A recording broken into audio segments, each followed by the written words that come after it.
राधे कृष्णा दोस्तों, वैष्णवी वृंदावन चैनल में आपका स्वागत है। आइए सुनते हैं निर्जला एकादशी व्रत कथा। निर्जला एकादशी का व्रत 25 जून 2026 को रखा जाएगा। इस व्रत को भीम ने भी रखा था, इसलिए इसे भीमसेनी एकादशी के नाम से भी जाना जाता है।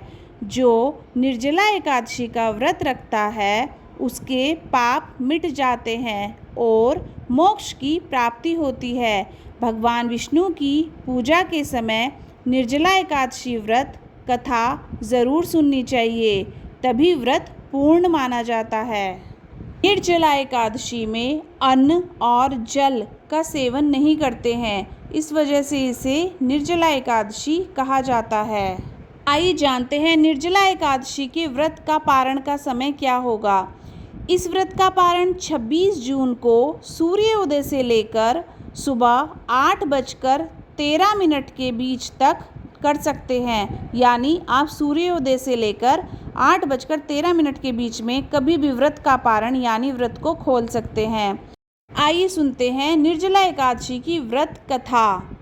एक बार भीम ने व्यास जी से कहा कि उनकी माँ कुंती और अन्य 4 भाई निर्जला एकादशी का व्रत रखते हैं। वह स्नान, दान, पुण्य आदि सभी करते हैं, लेकिन वे इस व्रत को नहीं करते हैं। यदि ऐसा ही चलता रहा तो उनको मोक्ष कैसे प्राप्त होगा। उन्होंने जब वेद व्यास जी को अपनी चिंता बताई तो व्रत न रखने का कारण भी बताया। उन्होंने कहा कि वे बिना भोजन के नहीं रह सकते हैं, क्योंकि उनको भूख बहुत ज़्यादा लगती है। इस पर व्यास जी ने कहा कि तुम स्वर्ग और नर्क के फर्क को समझते हो, तो तुमको हर मास की दोनों एकादशी का व्रत रखना चाहिए।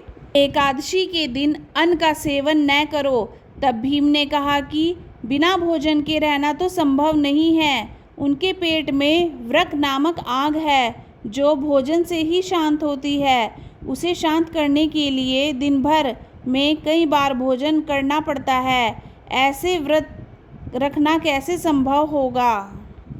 भीमसेन ने दोनों हाथ जोड़कर व्यास जी से निवेदन किया कि आप कोई ऐसा व्रत बता दें जिसे साल भर में एक बार ही करना हो और उससे सभी पाप खत्म हो जाएं, स्वर्ग की प्राप्ति हो।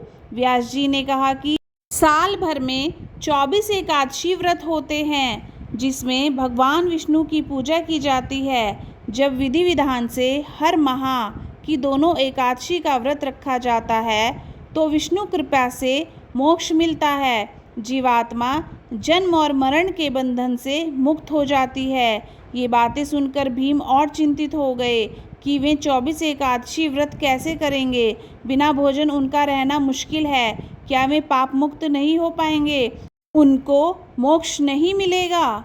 उन्होंने व्यास जी से मुक्ति का मार्ग पूछा, लेकिन यह भी कहा कि वे साल की सभी एकादशी का व्रत नहीं रख सकते हैं, तो कोई एक ऐसा व्रत बताएं जो एक ही बार करने से मोक्ष की प्राप्ति हो जाए। इस पर व्यास जी ने कहा कि ज्येष्ठ शुक्ल एकादशी का व्रत एकमात्र ऐसा व्रत है जो साल में एक बार पड़ता है। इसे निर्जला एकादशी का व्रत कहते हैं। इस व्रत में न जल पीना है न अन्न खाना है। यदि गलती से भी जल ग्रहण कर लिया तो व्रत टूट जाएगा, जिससे उसका कोई भी लाभ नहीं होगा, ना ही कोई पुण्य मिलेगा। निर्जला एकादशी को सूर्योदय से लेकर द्वादशी के सूर्योदय तक अन्न और जल ग्रहण नहीं करते हैं। द्वादशी को सूर्योदय के बाद दान पुण्य करें और पारण करके व्रत को पूरा करें। जो यह व्रत इस नियम और विधि से करता है उसे साल की सभी 24 एकादशी व्रतों का पुण्य मिलता है और मोक्ष की प्राप्ति होती है। यह सुनकर भीम प्रसन्न हो गए कि साल में केवल निर्जला एकादशी का व्रत करके मोक्ष पाया जा सकता है। जब निर्जला एकादशी का व्रत आया तो भीम ने विधि विधान से व्रत रखकर भगवान विष्णु की पूजा की। द्वादशी को दान के बाद पारण किया और व्रत पूरा किया। उससे उन पर श्री हरि की कृपा हुई और उनके पाप मिट गए, उनको स्वर्ग की प्राप्ति हुई। अगर आपको ये वीडियो अच्छी लगी तो वीडियो को लाइक कीजिए, चैनल को सब्सक्राइब कीजिए। राधे राधे।